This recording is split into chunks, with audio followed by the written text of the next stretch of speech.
A young girl was kidnapped from a roadside coffee stand. Ultimately, it turned out that she was not the kidnapper's first victim, but she would be his last. I'm Kathy with a C. And I'm Kathy with a K. And this is Killer Destinations. Today's destination is Anchorage, Alaska. The Chugach Alutiiq inhabited the area from the 1st century until sometime between 500 and 1650 AD, when tribes of the Dena'ina Athabascans moved into the area from the interior of the state. Like their Apache cousins, the Dena'ina were a nomadic people who had no permanent settlements but instead migrated throughout the area following the seasonal resources. Alaska has always drawn adventurers. In 1779, Captain James Cook mapped the state when he was attempting to find the legendary Northwest Passage. And when gold and coal were discovered, interest grew. In 1912, Alaska became an organized, incorporated United States territory, and within a few years, the Alaska Railroad was born. Anchorage was mostly a company town for the Alaska Railroad during its first several decades of existence. And in 1959, Alaska became a state. The strategic location of Alaska led to a massive buildup of military facilities during the years of World War II, with Anchorage enjoying boosts in its population ever since. Anchorage is now known for its salmon fishing, coastal wildlife refuge, nearby glaciers, and rugged beauty. But in 2012, the beauty of Anchorage was overshadowed by the fear that enveloped the community when one young woman disappeared without a trace.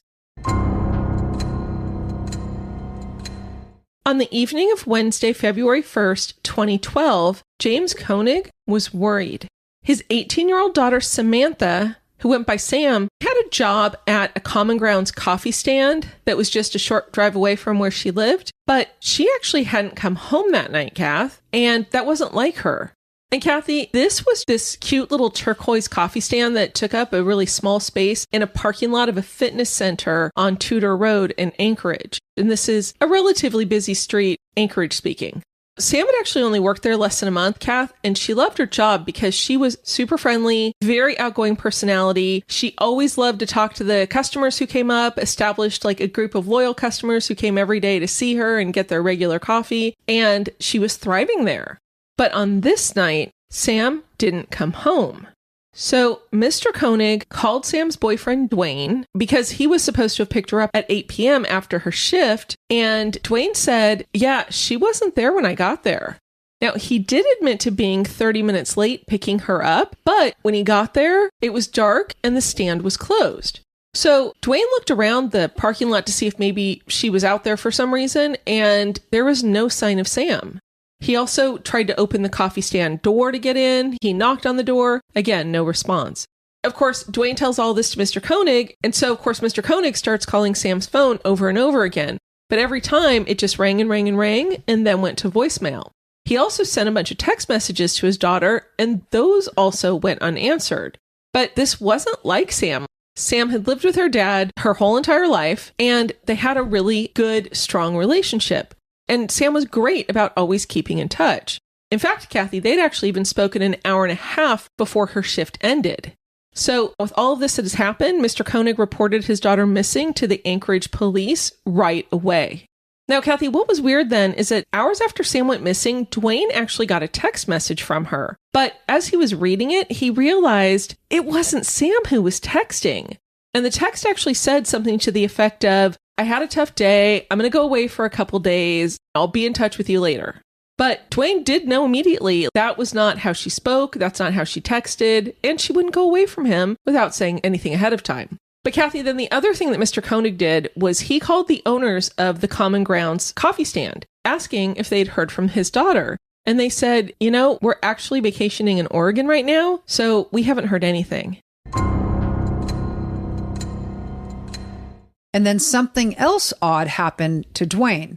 Not only did he get this text from some fake person pretending to be Sam, but at 3 a.m. on Saturday, now this is 7 hours after Sam went missing, Dwayne was at home, but he was still awake. and he looked outside and he saw a guy in a ski mask and dark clothing rifling through the car he shared with Sam. So Dwayne yells at the guy and then he runs back inside to get help. And in the meantime, this guy takes off. He gets into a car and he bolts off down the street. Now, Dwayne was pissed, but he didn't bother calling the police. He just thought it was some tweaker trying to find money or whatever, and he blew it off. Now, here's what's funny about living in Alaska when there's snow on the ground. You can't creep around as well as you would want to because that's crunchy. That's true. So that's because I was wondering, like, how did he hear the guy? The guy was crunching in the snow. Had to have been. And Dwayne wouldn't know until later the significance of this event. So that morning, Thursday morning, the day after Sam went missing, her phone was dead. And by this time, Mr. Koenig was freaking out. And he called a bunch of family and friends and he's like, Sam didn't come home. I know she's been taken. Dwayne got a crazy text. Something's going on. We got to find her. And it was reported in the Anchorage Daily News by Casey Grove that Mr. Koenig, his family and friends, held a gathering outside of the coffee stand. So they go to common grounds, they're passing out flyers, they're collecting donations for a reward, and they're giving media interviews. And Mr. Koenig directly addressed the kidnapper. He said, I want to ask my daughter's captors to please send her home. I will give you anything in this world. I will meet you. I will give you whatever you want. Just please bring my daughter back. And at that point, Kathy told everyone he was offering $12,500 for information leading to her safe return. Now, naturally, what happens when you offer a reward? Fake people call. Totally. So he got a ton of crank calls and he also got like psychics. And we'll find her for $2,000. We'll find her for $1,500. Nothing out of the goodness of our hearts. I know, exactly. So anyway, so he had to deal with that, which was a nightmare. Then in the afternoon of the same day, so this is Thursday, the Anchorage police received a call from one of the owners of Common Grounds who was still in Oregon. And he said, listen, I got a call from Sam's dad, which prompted me to review my internet-based security system for the coffee stand. And he said, I cannot believe what I'm looking at, but I'm watching video of Samantha's kidnapping. How freaky is that? I imagine the first time he viewed it, he was just bone chilled. Oh, absolutely. Yeah. So he emailed this video over, and what it shows is video taken from the inside of this teeny little stand, and there's no audio. And so it shows Sam preparing to close up, like she's starting to clean up. It's about 8 o'clock. And then a customer comes up to the window. Now, Kat, this was not a big window. You're not going to have a big window in Alaska. It's going to be too cold. And so this was probably like a chest high window. And probably like a little Kodak booth. You know, it used to be like a small little house. Totally. Or like a small little closet almost. Yeah. But anyway, so a customer comes up to the window, but he couldn't be seen on the video. You just know he came up by Sam's reaction. So she turns around, she takes his order and begins making his drink. And then you see her turn towards him and she backs up slightly. She kind of raises her hands like halfway up. And then she goes and she turns off the lights. So it's pitch black, but you could see movement. So you see her going into the cash register and giving him money. Then you see her turn around, walk toward the customer window. So like her back to the window? Correct. And it looks like he is tying her hands behind her back. Oh, baby girl. I know. Then he climbs through the window and he had no problem getting through the window. And you can't look at this video and go, oh, look, he's white. Oh, look, he's whatever. Like there's nothing truly identifiable. And he was wearing sunglasses. He had a full mask. He had dark clothing. It was clear he was much taller than her, but she was only 5'4". So anyway, one more thing noted in the video was that Sam left her phone on the counter when she was forcibly taken away. So police now knew that the killer went back to the coffee stand at some point to get her phone because he had texted Dwayne. So by Friday, Anchorage police publicly confirmed that Sam Koenig had been abducted. They began the process of looking for video from all the surrounding businesses in the area, and they begged for leads from the public. They also formally requested the assistance of the FBI. Now, Kath, one of the things noted in all the newspapers was that Sam had filed a protective order against a man in November of 2011. So this is just 2.5 months before she was abducted. In her court papers, she accused him of sexually assaulting her at his home. But Sam did not show up to court for her hearing, so the restraining order was never issued. So detectives began looking for this man, as well as any others who may have wanted to harm her. Dwayne and Sam had been dating for about 9 months, but they were very serious about each other. And in fact, Kathy, they shared not only a vehicle, but also a bank account. The vehicle they shared was the one Dwayne was using to pick Sam up that night, and so the car was seized by the Anchorage police to search for clues. But nothing in the vehicle indicated to them that foul play had occurred inside or that Dwayne was involved somehow in Sam's disappearance. Now, by this point, the FBI and the Anchorage police were scouring the area for videos, Kathy had said, but they finally got a hit. In a surveillance video from a nearby Home Depot taken on Wednesday night, this is the night that Samantha disappeared, at around 7:50 p.m., so just 10 minutes before Sam's shift ended, a white Chevy extended cab truck was seen driving through the Home Depot parking lot. In this video, the truck can be seen parking and a man gets out.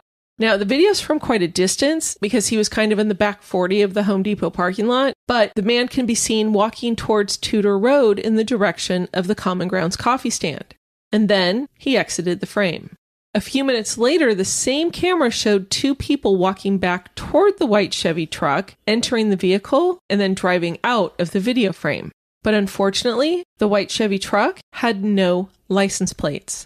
Now, around the same time, Kathy, you had talked about Mr. Koenig raising donations. The public was fully expecting a ransom demand, and so they were supporting him as much as they could with this. But this demand never came.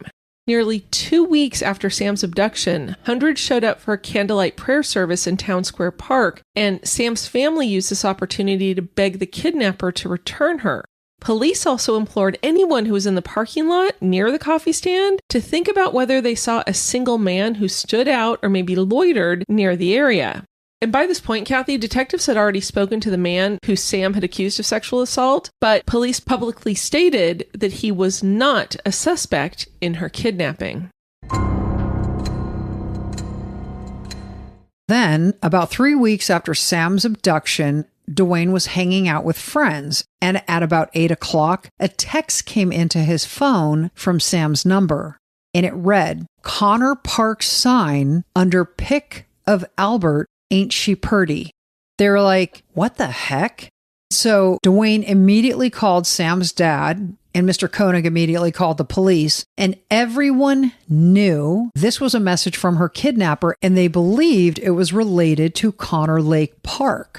So Dwayne and his friends and Mr. Koenig rushed there without knowing what they were looking for. But beneath the Connor Park sign was a flyer for a lost dog named Albert. And pinned below the flyer was a Ziploc bag that contained a folded piece of paper. So Anchorage police arrived and they took it into evidence. They then shared this information with the FBI. And according to FBI Special Agent Jolene Godin, who Kath was responsible for a lot of the investigation, one side of the note contained a Polaroid photo of Sam with silver duct tape around her mouth and chin. And she appeared to be wearing makeup, and someone with a muscular arm wearing latex gloves was holding her by her hair. So it was like he was holding her up by the top of her head so he could take a picture. And in the upper part of the photo, you can see the front page of an Anchorage daily newspaper that had come out 11 days prior. The other side of the note was a ransom demand for $30,000. So this note was typed, and it included an instruction to deposit the $30,000 into a credit union account. And he gave the account number. And this credit union account correlated to the debit card belonging to Dwayne. So, Kath, Dwayne's car had been seized the day after Sam went missing.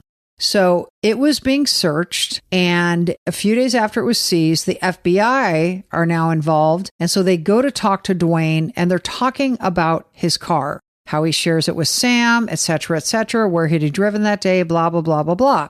And they said, we know your car has been searched, but, tell us what kind of things you had in there. And he's like, well, Sam had her ID in there. I had her debit card in there, all this kind of stuff. Now, the FBI knows that when they searched the vehicle, Sam's ID was not one of the things they found, nor was the debit card. So they knew they weren't in the vehicle, and they presumed the kidnapper had both of these items. So the FBI says, well, if they weren't in the vehicle, where would they be theoretically? And so for the first time, Dwayne tells law enforcement, I didn't tell anybody this before. I was more annoyed by it than anything. But in the wee hours of Thursday morning before my car was seized, somebody tried to steal it. And they're like, what do you mean? And he explained how he, saw somebody rifling through his car. He yelled at them, ran back into his house to get help. And when he came back out, they had driven down the street and driven away. And he couldn't see what kind of car they had. He just saw red taillights blazing down the street. So FBI knew that the person who broke into his car was probably the kidnapper. And the kidnapper probably had Sam's ID. So they were concerned about him taking her out of the country. They also believed he had the debit card. So here we are, fast forward, we get the ransom note from the kidnapper saying, dump the $30,000 into this account. And of course, it was Sam and Dwayne's account. Now, the ransom note said the money, and I thought this was really weird, would be withdrawn at regular intervals over the coming days and in locations besides Alaska. And the note specifically said, I may not use the card much in Alaska due to small population, but as I will be leaving soon, I will be using it all over. Then the note said, she almost did get away twice, once on Tudor and once in the desert. Must be losing my touch. So the investigators were like, desert? Alaska has no desert. So now they assume that Sam had been taken elsewhere. But a little side note, Kath, her attempt to escape twice was perfectly within her personality. When Mr. Koenig and Dwayne were interviewed after the kidnapping, both of them said the same thing. Sam's a fighter. She is not going to let somebody take her. This person had to take her by force. She would have fought. And so, Kath, I didn't see this, but there were references to it in the newspaper where there was video. And I think for some reason it might have been a camera outside of the coffee stand that did show Samantha trying to escape. On the day the ransom note was found, Mr. Koenig told Anchorage detectives, okay, you know what? I am absolutely complying with what this note says. I am going to put money into the credit union account so that he can take it and hopefully give my daughter back. But I'm only going to put $5,000 in the reward account, not the $30,000 that the kidnapper asked for. And Kath, I couldn't find it anywhere if the FBI said, don't give him the full 30. Like maybe they said, give him 5 as a tester. We want him to continue communicating for more. I don't know. Yeah. You know what? I didn't see that either. But my thought, Kathy, too, was the fact that he had psychics and assholes who were totally trying to scam him. Absolutely. And I'm sure you just don't know. And he was probably trying to be very cautious because he didn't want to blow it all and then be like, I've got no money to give the kidnapper if they reach out. Exactly. Investigators immediately obtained a search warrant so they could have access to the account, and they were just sitting there crossing their fingers and toes and everything else because they just wanted to catch a break by having the kidnapper withdraw the money. That moment finally came, Kath, 5 days later. We are now 4 weeks out from Sam Koenig's kidnapping, and somebody tried to withdraw $600 from an ATM in Anchorage using Dwayne's debit card. This was at 11:15 p.m. Now, what happened though, Kath, is the daily limit was $500, so the withdrawal was declined. Ruh-roh. Yeah, exactly. But just 30 minutes later, so we're at 11:45 p.m., $500 was withdrawn from an ATM at a different credit union in Anchorage. Then, after midnight, $500 was withdrawn from a third ATM in Anchorage using Dwayne's debit card. Which is kind of brilliant because after midnight, the limit resets. Exactly. And so he was able to get the extra $500. Yep. Now, the surveillance video from all 3 banks showed a male dressed in dark clothing, glasses, gray face mask, gloves, light-colored shoes. Again, no physical features were discernible. Again, only knew that he appeared to be muscular. 2 Anchorage detectives obtained surveillance footage from the businesses surrounding the ATMs that were used. And Kath, they were actually able to discover the vehicle that the perpetrator was using for the ATM withdrawals. And it was a silver Nissan Xterra. But unfortunately, no plates were discernible. And really, the FBI could only determine that the Nissan was probably a 2005 to 2012 model. But this development still excited investigators because they knew the kidnapper was still local. Remember, you had said they were afraid they might have taken her out of state or even out of the country with the ID. And they knew that Sam had given this man the debit card's PIN number. So they were hopeful she was still alive. So the detectives staked out banks and credit unions, checked DMV records for Xteras, and again, just crossed their fingers, hoping that the kidnapper would screw up somehow. A week later, we are now in March, just before 10 p.m., a $400 withdrawal was made, this time in Wilcox, Arizona. Now, this is just 80 miles or so east of Tucson. And FBI was like, what the heck? So they immediately call their Tucson people and they're like, get to this location ASAP and review that video. So that same night, just before midnight, another $400 withdrawal was attempted in Lordsburg, New Mexico. So this is 75 miles further east. But because it was beyond the daily limit, it was declined. So, he was like, shoot, these daily limits apply state to state, like, duh. Anyway, when the $400 was declined, he just simply did a balance inquiry and took out $80. But now Anchorage police and the FBI knew the kidnapper was driving east on Interstate 10 across the Southwest. But his identity and destination were still completely unknown.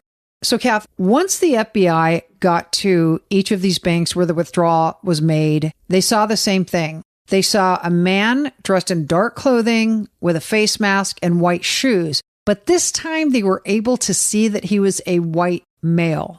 So each of these ATMs had the same guy in the same disguise, but his very first withdrawal in Arizona showed that he was driving a late model white Ford Focus sedan. So now the FBI is like, oh my God, we are getting closer. We feel it. This guy's on the 10 heading east. We got to find him. So they immediately circulate a lookout bulletin for the suspect's car to law enforcement in New Mexico and Texas because they're assuming he's going to continue heading east. And 2 days later, almost 2,000 miles east in Humble, Texas, $483 was withdrawn from a bank using Dwayne's card. And review of the video showed the same guy in the same clothes as Arizona and New Mexico. And 2 days after that, now this is almost 6 weeks after Sam was kidnapped, there was a withdrawal of $480 just before midnight in Shepherd, Texas. This was only 40 miles away from the last withdrawal in Humble, Texas. So the FBI agents felt they were close. They knew their target was in the area somewhere. And they were maintaining close contact with the Texas Department of Public Safety, the Texas Highway Patrol, and Texas Rangers. And they were putting out urgent bulletins as this guy was heading east along the way. And they were asking everyone to find the dang white Ford Focus. So the FBI was saying, go to bank parking lots, go to motels, go to gas stations, go to stops along the highway, go to places that I'm going to call it a quote unquote tourist or traveler would stop. No hen house, dog house, waffle house? Yeah, that's what it was. I mean, it is Texas. I'm 94.8% sure it was Tommy Lee Jones who was saying it too. You know what? It makes perfect sense, as he should. 2 days later in Lufkin, Texas, I believe there's a Buc-ee's there. This is 63 miles north of the last ATM withdrawal in Shepherd. Texas Highway Patrol Corporal Brian Henry was driving through hotel parking lots looking for the kidnapper's car. In the parking lot of the Quality Inn and Suites, he spotted a white Ford Focus. He called in to Texas Ranger Stephen Rayburn, which I gotta say, they are the epitome of don't mess with Texas. And he happened to be driving with FBI agent Deborah Ganaway, and Corporal Henry told him that he had spotted a Ford Focus in the hotel lot, so come on over. And basically, Kathy, while all of the Texas law enforcement was doing this, the FBI was also looking for any potential path to the suspect. Agent Ganaway told Corporal Henry, you need to stay there. You got to keep an eye on it. But he's like, I'm in a highway patrol cruiser, so I need to back off because if this guy looks out his hotel window, he's going to see my car and know that something's going on. So instead, Corporal Henry switched out with another law enforcement officer so that they could maintain surveillance surreptitiously in an unmarked car. When FBI agent Ganaway arrived, she just decided to toddle along the parking lot, kind of the sidewalks of the hotel. Do. Exactly. Don't mind me. Right. I'm just a woman. And you know how women are. Exactly. We like to toddle. And we don't have a brain, so we're not looking for anything. So don't mind us. Exactly. Can you tell me where to get a Diet Coke? That's really the only thing on my mind right now. Oh my God. But as she is casually toddling along, she coincidentally toddles past the empty Ford Focus and noticed that it was a rental. She also saw that it had a lot of clothing and trash inside, including a pink item, which to her indicated the presence of a female. Within 30 minutes of Corporal Henry first spotting the Ford Focus, a white male exited room 215. He placed items in the trunk of the Ford Focus and drove away, and Corporal Henry followed him. FBI agent Ganaway ran to the office to get a list of all hotel occupants at the Quality Inn from the manager, and room 215 was rented by a man named Elijah Keyes from March 9th through March 13th, which meant he was in the area during the last 2 bank withdrawals. Agent Ganaway was like, "This is our guy." Now, the moment the driver of the Ford Focus went over the speed limit, I believe the speed limit was 75, and I think the driver was going 75.5 miles. Exactly. Or he had a license plate light that was out. Well, after the trooper drove by and knocked it out, yeah, he did. Exactly. But Corporal Henry pulled him over. And that was when the driver produced an Alaska license bearing the image of 34-year-old Israel Keyes. Mr. Keyes said he was from Alaska but rented the vehicle in Nevada and had come to Texas for a wedding. But he could not recall the route he took or where he stayed. Corporal Henry has Israel Keyes pulled over, and he calls Texas Ranger Rayburn, who's tooling around with FBI agent Ganaway. So the two of them arrive on the scene. And as the Texas Ranger is approaching from the passenger side window, he notices white tennis shoes kind of tucked under the driver's seat. He also knows that the person in the bank surveillance video was wearing white tennis shoes. So Agent Ganaway walks up to the driver's seat, and she starts talking to Keyes. And she's like, "Hey, is this a rental car? What's the deal?" So he's like, "Yeah, I rented it in Nevada." And so he goes into the glove box and he pulls out the rental agreement, and she sees that he'd rented this a week prior. And so she freaking knows that he drove from Nevada all the way here, and he was probably driving through Arizona at the time of those bank withdrawals. So she starts going hard on the questioning. She's like, "Hey, where did you stop? How did you pay for gas?" All this kind of stuff. And he's like, "I paid cash. Why are you asking?" And he's getting increasingly agitated and uncooperative. And she's like, "Hey, can I look in your wallet? Can I see what's in your wallet? What, like, you won't let me see what's in your wallet?" He's like, "No, you can't see what's in my wallet." And so she's like, "Can I search your car?" "No, you can't search my car." So Israel Keyes starts sweating profusely. And then he says, "You know what? If I'm going to be detained any further, I need to call my brother. My brother is driving another car, and he has my young daughter with him." And so they're kind of shocked, like, what the hell? Who is this guy that we know is doing these things, and he's driving to a wedding with his young daughter? What the heck? And Kath, I read a bunch of articles on this. I read in one place that this little girl was 6, but I don't even know if that's accurate. I'm glad to hear that. I know. I don't even want to know her name. I don't want to know her age. She is. Because, this poor girl. Yeah. Anyway, so Agent Ganaway goes, "Well, I guess it's time to call your brother then." So Keyes' brother was called, and he basically was like, "Yeah, bro, I'm going to be detained for a bit, so you take care of my daughter. I'll catch up to you later." So Corporal Henry placed Keyes under arrest, and once he was arrested, Ranger Rayburn searched Keyes' wallet and found Dwayne's debit card. And when the Ford Focus was towed into the Lufkin Police Department, they did an inventory search, and Sam Koenig's cell phone was found inside the vehicle. So now they know this is the guy, and they want to know where Sam is. They know that time is of the essence, and they know the photo they had of Sam was 2 weeks old. So they were concerned that she was left somewhere without food and water, but he was not talking. So the FBI immediately contacted the Anchorage PD and they said, we got your guy. It's Israel Keys. And here's the address on his license. This whole thing, Kath, is amazing to me. It's amazing how they caught him. Number one, what a stupid fool to be using the debit card. And thank God he did. But the fact that they literally caught him 30 minutes from the point where he was going to leave the hotel. You know what I mean? Absolutely. This was excellent police work by Corporal Henry. I mean, it just blows my mind. But anyway, so Anchorage police jet to Keys' address, and there was a white Chevrolet pickup parked in the driveway, just like the one they saw in the Home Depot surveillance video. And it turned out that Israel Keys shared the house with his girlfriend, who drove a 2007 Nissan Xterra. And that was the car that was used in the initial ATM withdrawals in Anchorage.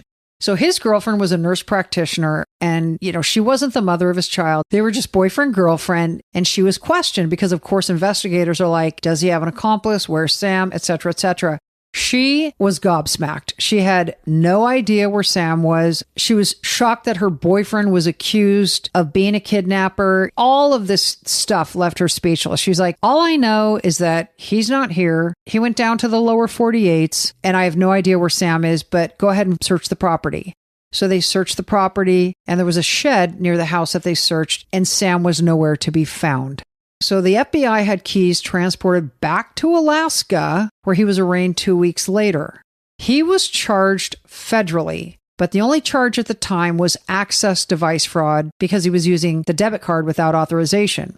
Now, he was assigned a federal public defender, and the FBI sat down with them and confronted Keys with all the evidence they had about Sam's kidnapping, the two vehicles that matched, etc., etc. And when they threw all this in front of him, he said, okay, I'll talk. And within 3 days, he was singing. He admitted to the murder of Samantha Koenig. He killed her within hours of having taken her, then left for a freaking vacation the next morning. He took his girlfriend and his daughter down to New Orleans where they had some cruise in the Gulf of Mexico. The Gulf of America? The Gulf of America. That's so crazy. I know.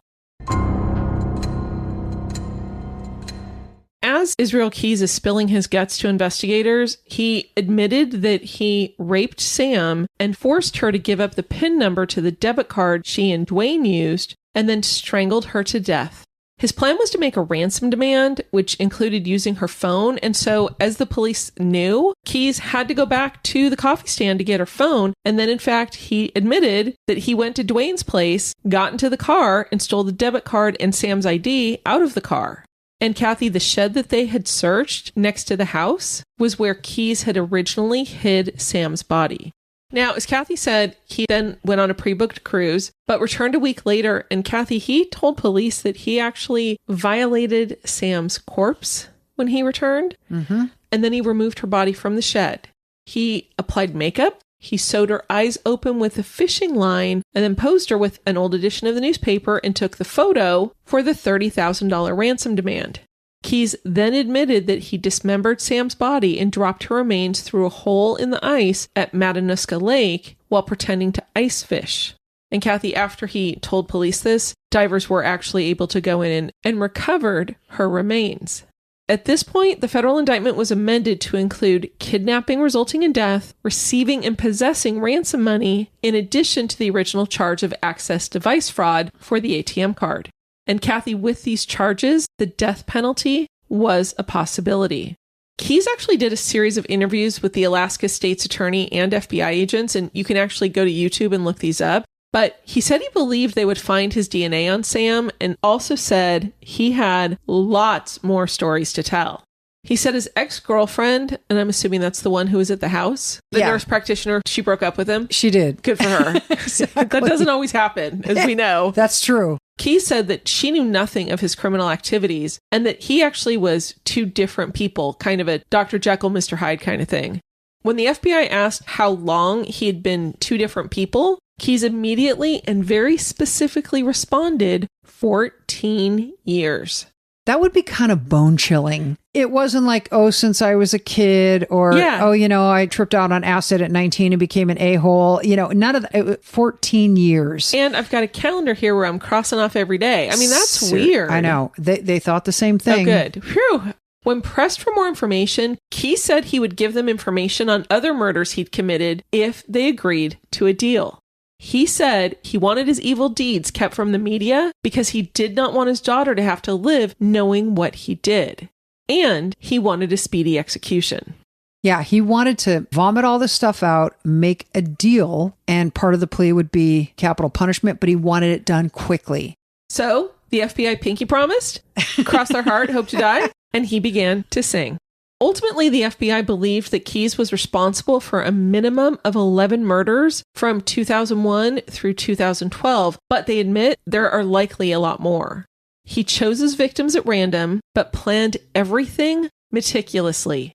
Victims were located in different states. He traveled to them by plane and car, kept his phone turned off, paid cash for everything. He drove all over the U.S., and Kathy, he said he buried death kits in the ground, which only one has been discovered, and that's because he told them where it was. Exactly. And Kath, that death kit was, we'll talk about it in a minute, but imagine like a big Home Depot bucket that they use for paint. And so he would put he admitted to putting zip ties, weapons, whether it's a gun or knife, duct tape, rope. Sometimes he used outdoor equipment, matches, stuff like that. So he'd put it in one of these big, huge contractor's paint buckets and bury it in the ground.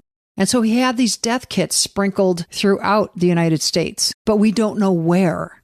I'm sorry, did you say he had guns in there? The one death kit that was uncovered that you just mentioned, it had a murder weapon in it. Okay. But he also had knives in them, according to him.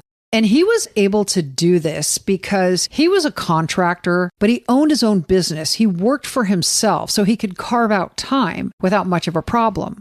And how did he support his habit? Because his contracting business was small. Bank robberies. Oh. Yeah, he would rob banks or hold up liquor stores or whatever. That's how he got money, much the same way he took money out of the cash register from common grounds. So, Kathy, Keyes also told the FBI about 2 additional victims, which the FBI were able to confirm. It was 49-year-old Bill Currier and his 55-year-old wife, Lorraine, who lived in Essex, Vermont. In June of 2011, so just 8 months before he killed Sam Koenig, Keyes broke into the Currier home and tied them up before driving them to an abandoned farmhouse. He shot Bill, and then he raped and strangled Lorraine and then burned the barn down. And Kathy, their bodies have never been found, which makes me think he used an accelerant to burn. Otherwise, I would have burned assume hot so, enough. but I don't know. Yeah. And so talking about the murder kit, it was 2 years before he murdered the Curriers that he had buried one of his murder kits near their home, which he then later recovered and used during this crime. So, Kath, 2 years. Yeah. And he found these people because he knew that he was going to it was some sort of family reunion or function that he was going to. And so he basically went online and just started looking for people to kill. He knew he was going to be there. It's far away from Alaska. So he picked these people in advance, but he buried this freaking murder kit 2 years before. And if I recall correctly, these 2 people live enough on the outskirts of a town, and I don't believe they had children, but they were just anonymous people that he chose online. After murdering the Curriers, Keyes said that he moved most of the murder kit's contents to a new hiding place in Parrishville, New York, which is where they remained until after his arrest when he told detectives and agents where to find it, and that's where they actually found the gun that you spoke of. And Kath, also during the course of the interviews that they had, he admitted to abducting a woman. And this is April of 2009. And he said, she was from the East Coast, but I'm not going to tell you where. But I wound up murdering her and burying her in New York near Tupper Lake. Now, investigators did their research and they believe this was likely 48-year-old Deborah Feldman, who disappeared from her apartment on April 9th, 2009. Now, he specifically gave them the day. So when they found Keyes' computer, which was in his vehicle when he was arrested, they got a search warrant. They did the whole forensic search and they saw that he had searched her name. Ooh. So in one of the interviews, FBI agents showed Keyes a picture of Deborah Feldman and he said, I don't want to talk about her yet. The implication being she was one of his victims, but he wouldn't say. And so they were trying really hard to walk the line between getting as much information out of him as they could, but also they wanted him to talk, but they wanted more details. They were really trying hard to give details. And he was like, not today. Well, and he might not have wanted to talk about her then, but he never talked about her to police, Kath, because he killed himself in jail. He was Epsteined. Exactly. So while being held in jail at the Anchorage Correctional Complex, and we are now in December of 2012, 10 months after he murdered Sam Koenig, Keyes managed to somehow conceal a razor blade in his cell, and he slit his left wrist and then strangled himself with a rolled up bedsheet. Okay, so a bloody suicide note was found under his body, but it didn't mention anything about other victims. And according to the FBI records, it was 2 pages, but there was so much blood on it that it stuck together. So they couldn't read it, okay? However, I've seen other references and photos of the note, so they may have been able to clean off the blood and publish it later. Because what happened was, after he killed himself in December of 2012, the FBI was still really, really, really interested in getting information on him. And additional victims. Correct. And yeah, that's what it was. They wanted information. They wanted additional victims. And because he broke the deal, they're like, well, screw him. We're going to publish all this stuff that we were otherwise keeping, on the down low. So almost a year later, they released a public timeline of his known travels and asked for information about his activities. And again, in 2020, the FBI released a massive amount of investigative material, hoping to find more victims. And so, Kath, we talked about him having at least 11 victims from 2001 to 2012. Part of the reason the FBI believes this is that after he killed himself, they obviously searched his cell. And under the bed, they found 12 pieces of paper. On 11 of the sheets of paper, he had drawn a skull. So a very rudimentary skull drawn in his own blood. On the 12th piece of paper, he had drawn a pentagram in his own blood. And on one of the pieces of paper that had a skull on it, he had written, "We are one." So the FBI believes there were at least 11 victims, and they know they started in 2001 because he told them about his first victim. His first victim was not a murder. It was a young girl between 14 and 18 who had been inner tubing in the Deschutes River. Which is in Oregon. Yes. And what he said was he spied her and kind of followed her in the bushes, as she floated down the river. He attacked her. He violently raped her and then let her go because she convinced him to let her go. And what he told FBI, he said, back then I was weak. I made a mistake and I wasn't going to do the same thing again. Meaning, let them go alive. And I don't believe the FBI knew who this victim was because her circumstances were published, and I don't know if anybody came forward and claimed that she was this poor victim. Sam Koenig had been cremated at sunrise on Easter Sunday, April 8, 2012, 6 days after her remains were recovered. A celebration of life was held on April 22nd at the West High School Gymnasium. The funeral home had a remembrance room that was open to the public for 4 days in advance of her celebration of life. And as you can imagine, it drew hundreds of visitors. There was a lengthy obituary posted in the Anchorage Daily News on April 18th of 2012, and it was very clear that Sam was well loved. Part of the obituary read, "Samantha had her father's heart from the moment he knew she would be coming into the world. He never knew he could fall so in love with another human being until the day Samantha was born. He wouldn't leave her side. She had the funniest giggle, snort, laugh when she was a baby, and thank God she carried that laugh and wonderful personality with her into adulthood. Samantha will always have the hearts of those who loved her. Her father always said, 'I love you, honey bunny.' Samantha's life has brought not only our community, but communities around the world together. She has touched the hearts of many, from family and friends to complete strangers. She will be missed by many, but in our hearts forever. Do you know how to download from your phone yet? No. Okay.